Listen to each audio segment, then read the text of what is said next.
Alina Polyakova, president and CEO of the Center for European Policy Analysis. She has done extensive reporting on Putin and his inner circle.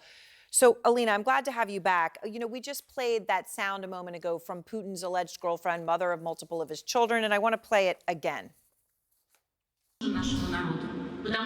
Information work under the conditions that we are currently living and as we fight for our country is like a weapon of war. And in terms of significance, it holds no less value than a Kalashnikov.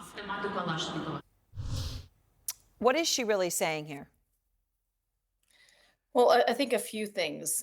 One, the whole idea that information warfare or the use of disinformation is part and parcel of how Russia engages in war. It's not just about the tanks, it's not just about the Kalashnikovs, as she says, it's also about skewing the narrative and skewing the very idea of what's happening in Russia's war against Ukraine. This is nothing new. She's really reconfirming what has been official Kremlin policy. I think the second takeaway here is something that she alludes to, which is, of course, that we are looking at almost a year since Russia's full-scale invasion of Ukraine. And I think she says at the beginning that we need this win, something along those lines. Mm-hmm. And what she's really saying there is this war for Russia, the war that Russia, Putin have launched against Ukraine, is really an existential war for Putin and for Russia itself.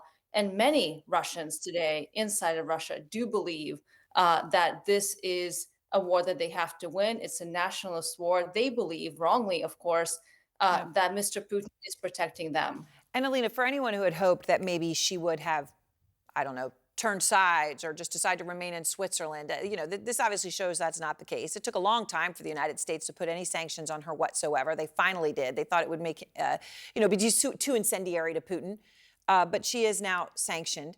How influential is she? Does she carry much sway? Obviously, we know who she seems to be vis-a-vis him. And then along with that, she got these titles, like head of some of these crucial media companies.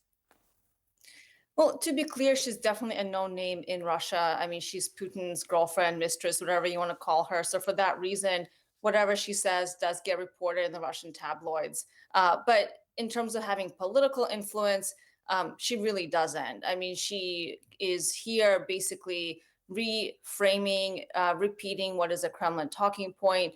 But she is a recognizable name. Of course, the sanctions have probably forced her to go back to Russia and leave what we believe was a very opulent lifestyle she was living in Switzerland, where she now is the chair of this new media group. But everyone knows inside of Russia that she's only there because she is the mother of Putin's children. So she gets paid millions of dollars for basically doing absolutely nothing except making a few PR appearances here and there. Amazing. All right, Alina, thank you very much. Good to see you again, and thanks.